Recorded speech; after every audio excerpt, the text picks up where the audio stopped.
हीच केस तुषार सालियांची देखील कनेक्टेड होती आणि याचमुळे तुषार सिंग राजपूतच्या आत्महत्येवरही प्रश्न निर्माण झाला की त्यांचा खून झाला की काय.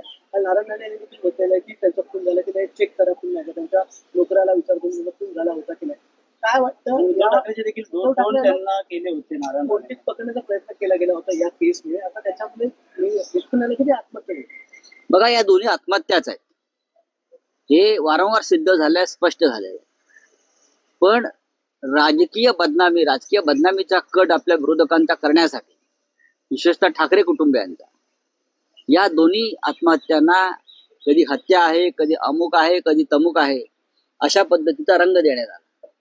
5 वर्षानंतर दिशा सालियांच्या वडिलांना काही लोकांनी पुढे केलं आणि ही याचा तपास पुन्हा करावा यासाठी याचिका त्यांनी कोर्टात नेली. सुशांत सिंग राजपूत प्रकरणात तर अख्खा देश आला की पार्लमेंट पर्यंत राजकारण म्हणजे जसं औरंगजेबाचं राजकारण चाललंय